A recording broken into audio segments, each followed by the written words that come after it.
your buzzwords, but what I want everybody to do right now is stand up another time.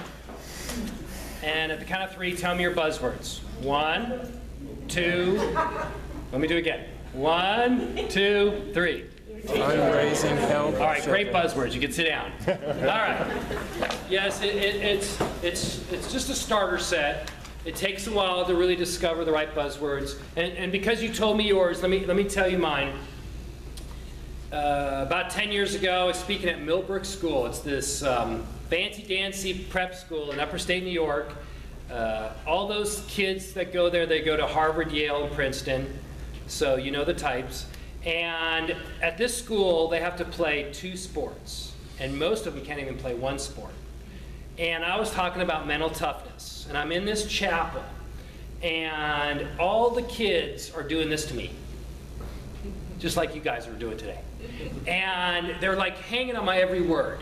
And literally, as I'm talking, I went outside my body and said, Greg, you're doing a good job. Hang in there. I just felt, I was like so inspired at that moment. And I thought, why? Why was I inspired? Because those kind of outer body experiences are really cool.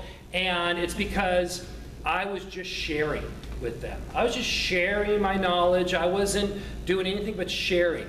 And I discovered when I prove, I'm really bad. And I feel like I have to prove myself. I feel really nervous. I feel fearful.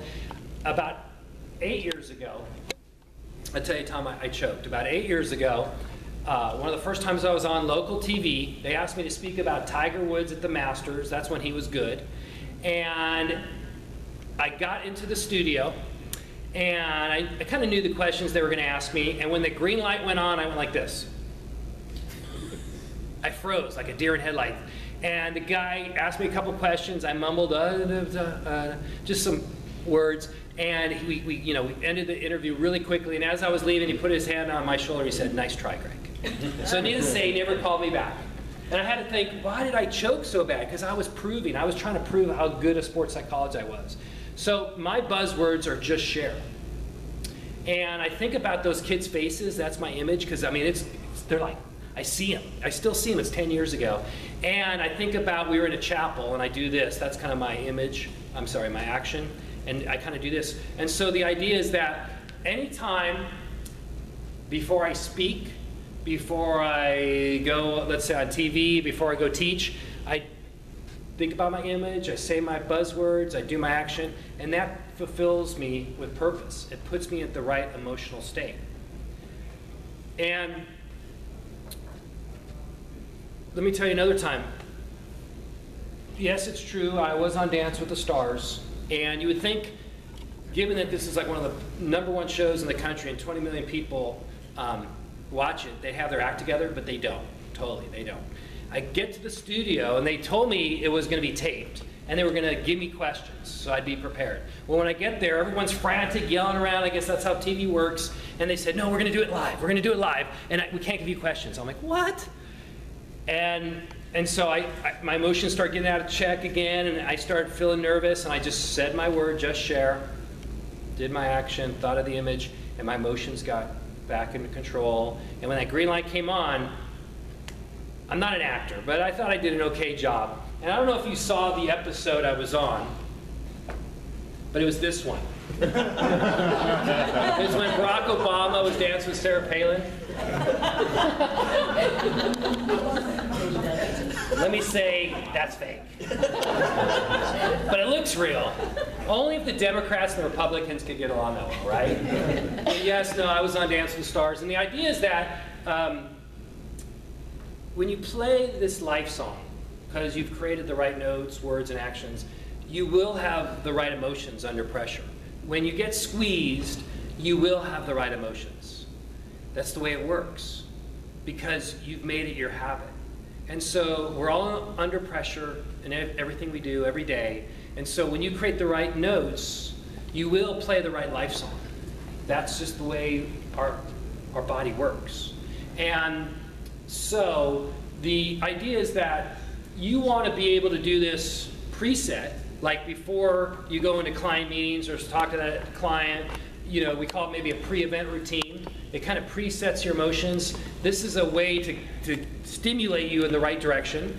You want to reset, as Pride was talking about, after a terrible meeting with a client or whatever it is, it becomes negative baggage. And you have to be able to release that baggage.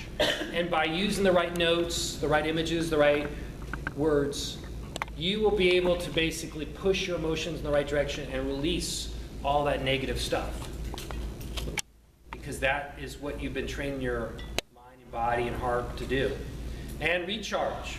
Before you get home, maybe as you're driving up, you say your words. So when you go into your house, you have all these great emotions, these great feelings that you need. Because what you do here is important, but who you are as a parent, a spouse, a lover, a friend, those are important too. And you need to be at your best in everything. And so this life song is not just about business, it's about life. It allows you to be at your best, to be emotionally tough, because you're filling your life full of purpose. And when you do that, you will be at your best. That's a human truth. But you know, I didn't discover that truth. In fact, I didn't even discover the stages of transcendence. Let me read to you what Patanjali wrote, a famed ancient philosopher, almost 3,000 years ago.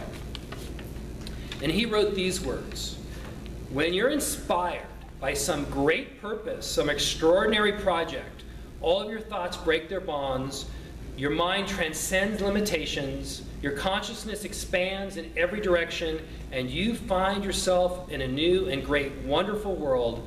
Dormant forces and talents come alive, and you discover yourself to be a far better person than you ever dreamt to be.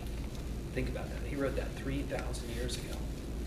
So it's my hope today that you realize that you are the extraordinary project. You are the extraordinary project.